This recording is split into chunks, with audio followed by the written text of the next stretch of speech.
Brother, kumbe upo huko? Niko hapa nafuafua, unajua tena. Namsaidia shemeji yako. Na ulisema lini unaondoka nyumbani? Mimi bwana nilikuwa na mpango wa kuondoka. Mimi naondoka na kimbilia wapi ndugu yangu? Au utaanza kuniwekea hivi tena, unaanza kunikunjia roho ya hivi sasa? Hapana, mimi sina maana hiyo. Basi ndo kama hivyo, mimi nipo sana hapa. Sawa. Poa. Sikitu. Tafadhali naomba unisikilize mke wangu. Shida nini mke wangu? Naambia tatizo nini mke wangu? Tatizo kifo.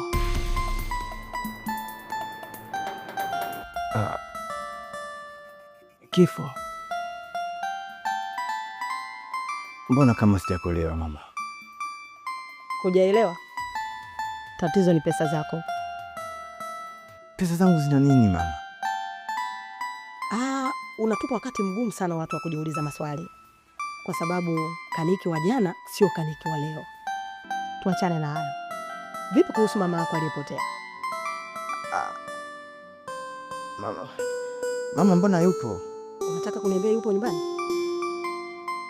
Mama amerudi, lakini leo asubuhi ndo ameenda Mwanza. Kaniki mwanangu. Hapana mama.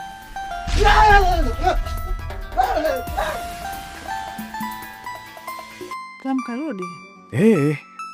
Wamekubaliana na kijana wake aishi kule mjini.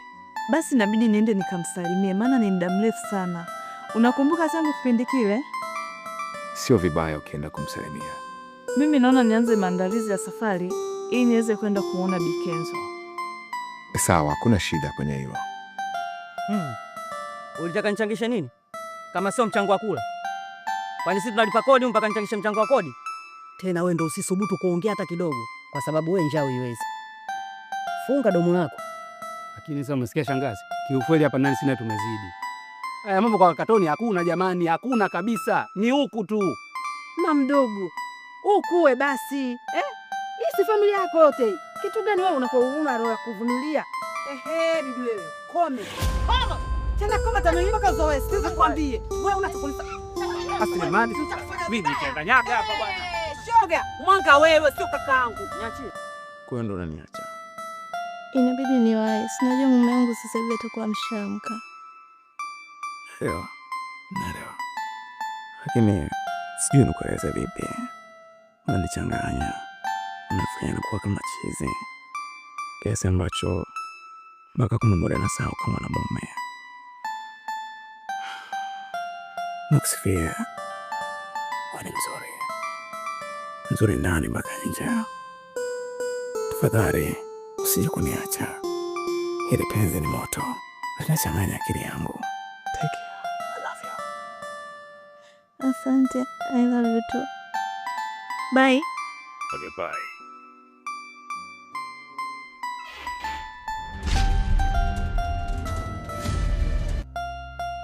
Mimi nadhani utakuwa umeota. Na baada ya kuota sasa, unahamisha tukio la ndotoni kulileta kwenye uhalisia. Siwezi fanya kitu kama hicho. Kwa macho yangu jana usiku nimemwona shemeji yako akitoka chumbani kwako na kuelekea chumbani kwa mume wake. Alafu unaniambia eti ndoto. Ndoto gani hiyo unaisema wewe? Hii inaonyesha dairi mama yangu unazeeka. Unachukua matukio ambayo umeyaota usiku kwenye ndoto zako, unayahamisha kwenye uhalisia. Wanasema mkubwa hakosei, lakini kwa hili mama umenikosea. Nilipoamka nimemwona shemeji yako akitoka chumbani kwa Kulam na kuelekea chumbani kwake. Na aliponiona alikuwa kama mtu mwenye hofu fulani hivi. Kisha akaingia chumbani kwao. Leo asubuhi mimi nimemfuata Kulam na kumuuliza juu ya tukio alilolifanya. Amenikatalia, ameniambia sio kweli na haiwezi kuwa hivyo.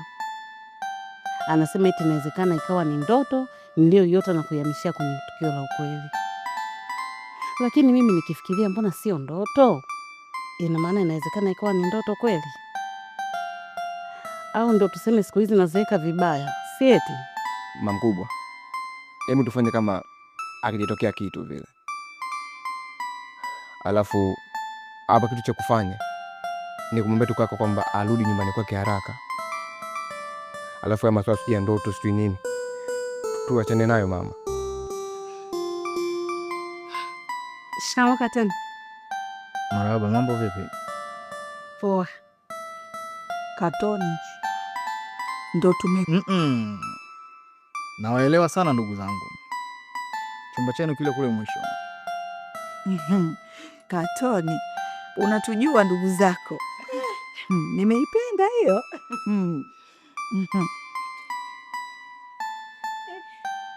Asante. Asante Katoni.